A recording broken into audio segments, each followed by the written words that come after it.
Ang programang ito ay hatid sa inyo ng Air 21. Sagot ko, padala mo!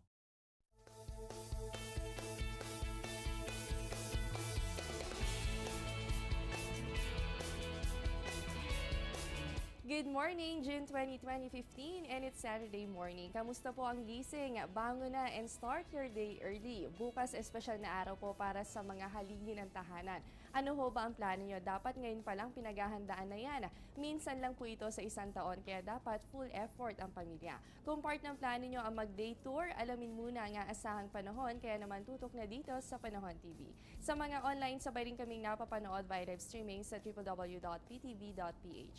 Mula sa Pag-asa Weather and Flood Forecasting Center, ako po ang inyong mga kasama, ang inyong weather buddy, Jessie Basco. Sa mga babiyahe po ngayong araw, pansamantalang isinara muna ang southbound lane ng Rojas Boulevard from 2:30 p.m. to 3:30 p.m. Maaari po kayong pumaliwa sa P. Burgos, kanan sa Maria Orosa, kanan to TM Calao, at kaliwa naman sa Rojas Boulevard papunta po sa inyong destinasyon.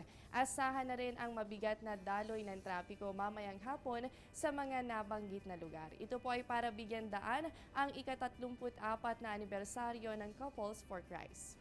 Idineklara naman po bilang special non-working day ang June 20, 2015 sa Cotabato City. Ito po ay para bigyang pagkakataon ng bawat residente na makiisa sa selebrasyon ng Charter Day sa naturang syudad. Special non-working day rin po ngayong araw ng Sabado sa Lipa City. Ito po ay para naman sa selebrasyon ng Foundation Day sa naturang syudad.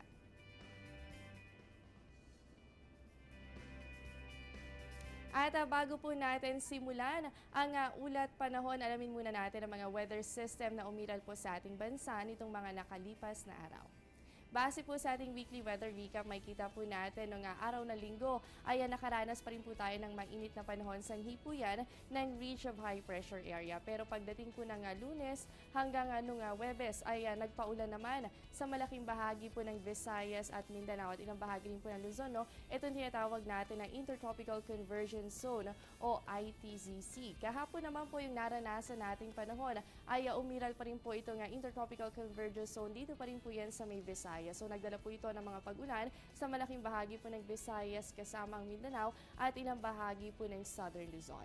At ngayon naman po, dalawang low pressure area naman ang binabantayan ng Pag-asa. Ang una po ay nandito yan sa loob ng ating Philippine Area of Responsibility at bahagi po yan ng Intertropical Convergence Zone o yung ITZC. Isa rin po ito sa mga dahilan ng mga pag-ulan sa bansa dahil malapit po ito sa ating landmass. Habang ang isang LPA naman ay nasa labas po ng ating boundary. So mamaya alamin po natin ang latest hinggil sa mga LPA na nakapaligid po sa ating bansa. At madalas po nasanhi ng mga pag-ulan ang ITZZ. Ano nga ba ito? Ang ITZZ po ay rehiyon kung saan nagsasalubong ang hangin mula po yan sa northern and southern hemisphere. Nagdadala po ito ng light to moderate rain showers and thunderstorms sa mga apektadong lugar. Ito rin po ang madalas na pinagmumulan ng mga low pressure area. Sa buwan ng Hunyo, bukod po sa ITZZ, narito pa po ang mga asahan nating weather system. So kabilang po dito ang southwest monsoon o yung hanging habagat. Kadalasan po magdadala yan ng mga kalat-kalat na pag-ulan dito po sa may western section ng Luzon hanggang Visayas at dito po sa may Mindanao. Bukod po dito, may posibilidad din ng low pressure area at ang mga bagyo para po yan sa buwan ng Hunyo. Silipin naman po natin ang ilang astronomical data mula sa Pag-asa. Simulan po natin sa ating sunrise and the sunset. Ang sunrise po natin mamayang 5:27 ng umaga at ang sunset po natin ay 6:27 ng gabi. Sa ating moonrise, iyan po ay 8:33 ng umaga at ang moonset po natin 9:24 ng gabi. Meron po yung 10% illumination. Sa ating phase of the moon, ito tinatawag rin bilang young moon, ang waxing crescent moon. During this phase, bahagyang malayo po ang distansya ng buwan sa linya ng mundo at araw. Nangyayari o nasisilayan natin ang ganitong phase ilang araw po matapos ang new moon. And for tonight, abangan po natin ang waxing crescent moon with 16% illumination. Another astronomical event pa po ang dapat abangan. On June 22, mangyayari naman ang summer solstice kung saan ang North Pole ay mas nasisinaga ng araw kumpara po yan sa Southern Hemisphere. On June 22 onwards, asahan din po natin ang gradual decrease o yung pagbaba ng temperatura kumpara po yan sa naranasan natin noong buwan ng Abril at Mayo. Silipin naman po natin tidal prediction along Manila Bay courtesy of NAMRIA. Ang high tide po natin ay 1.23 meters at 12 o'clock po yan ng hapon at ang low tide po natin ay nasa 0.01 meters 8:19 ng gabi. Simula pa lamang yan, magbabalik pa po ang Panahon TV matapos ang ilang paalala.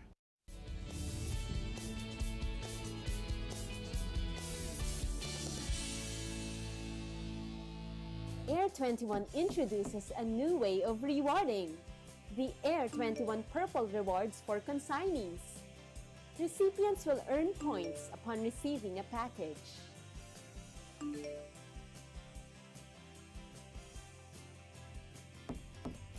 These points can be used to redeem exclusive Air 21 gift items such as eco-friendly bags, flashlights, tumblers, organizers, flash drives, and power banks.